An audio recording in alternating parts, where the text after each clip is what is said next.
दोस्तों नमस्कार, colonel Ajay CO Ajay astro money group first global astro finance digital channel से आपसे मुखातिब होता हूं। आज 23 अक्टूबर सन 2023।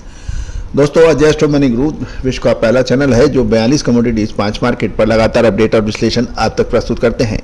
इसमें steel, copper, ferrous, non ferrous metals शामिल है। आज के एपिसोड में हम चर्चा करेंगे स्टील के ऊपर।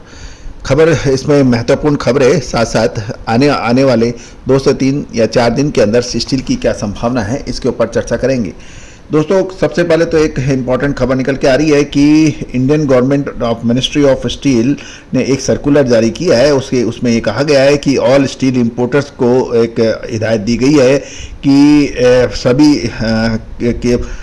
किसी भी आयातित इस्पात कंसाइनमेंट के लिए QCO पोर्टल पर के माध्यम से स्पष्टीकरण अनुरोध करने की आवश्यकता है, जिसको BIS लाइसेंस नहीं है जिसके पास, यानी वो सारी जानकारियां और उस पर अपलोड करनी आवश्यक होगी। दूसरी ओर एक और खबर निकल के आ रही है कि पिछले सप्ताह घरेलू इस्पात बाजार की मिश्रित रुख देखा गया और TMT सरिये की कीमतों में लगभग 1600 रुपये प्रति ton week on week basis के ऊपर गिरावट दर्ज हुई। एक और महत्वपूर्ण खबर ये निकल के आ रही है कि बिक्री अच्छी और लागत कम के कारण घरेलू इस्पात कंपनियों ने सितंबर तिमाही में मुनाफे में बेहतर वृद्धि होने की उम्मीद लगाई जा रही है। विशेषकर इस्पात कंपनियों के अंदर जो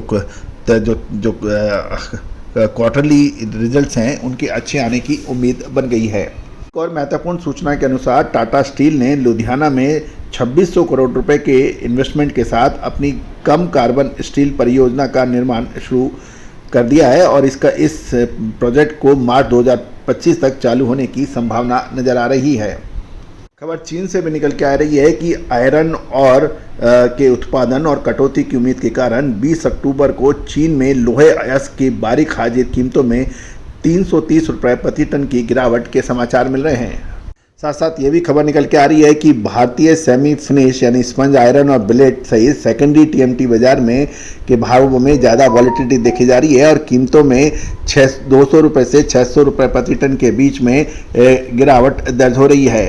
दूसरी ओर यदि हम डिमांड एंड सप्लाई देखें तो स्टील उत्पादों की निरंतर मजबूत मांग और एक्सपेक्टेशन से प्रेरित होकर अग्रणीय स्टील निर्माताओं द्वारा कुछ बाजारों के अंदर अभी अस्थिरता देखी जा रही है। देश के विभिन्न हिस्सों में आज के भाव barbed fire beam, binding wire, CR steel और CRC और चैनल के ऊपर हम चर्चा करेंगे। RINL एंगल 50/60 E250 BR के भाव जयपुर के अंदर 61,000 रुपये बताए जा रहे हैं और RINL angle 50/60 E250 BR Faridabad में 60,500 के भाव बताए जा रहे हैं। अब हम बारबेड वायर के ऊपर बात करें। 12/12G के भाव 21 अक्टूबर को 54,200 के ऊपर कोट किए गए हैं। जहाँ तक सेल CRC के भाव 0.90 mm के भाव दिल्ली के अंदर 64,000, CRC IS 513 प्राइमरी 0.90 mm में दिल्ली के भाव 64,500 के भाव हैं। CRC IS 513 प्राइमरी के भाव फरीदाबाद में 64,700, लुधियाना में 65,100 और अहमदाबाद में 63,800 के भाव बताए जा रहे हैं। ये CRC के भाव आप तक पहुंचाए जा रहे हैं। अब MS बिलेट के भाव मंडी गोविंदगढ़ के अंदर 43,500 रुपये के हैं और अहमदाबाद में 43,800, भावनगर में 43,400 के भाव है, मुंबई 44,100 के भाव हैं और रायपुर में 41,600 के भाव हैं।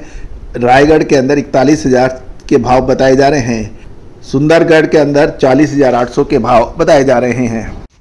इनगट के भाव मंडी गोविंदगढ़ के अंदर 400 रुपये की गिरावट के साथ 43,500 पर ट्रेड कर रहा है। भिवाड़ी में 42,300 100 की गिरावट है। कोलकाता 41,000, लुधियाना 400 रुपये की गिरावट के साथ 43,200 के भाव हैं। मंडी पुराने लोहे के भावों में भी 400 रुपये की गिरावट है, ये 32,500। मंडी मेल्टिंग स्क्रैप 36,400 की गिरावट है। मंडी सीआरसी स्क्रैप 38,000 के भाव है, 400 की गिरावट है। जयपुर में 100 रुपए की गिरावट के अंदर 34,400 के भाव हैं।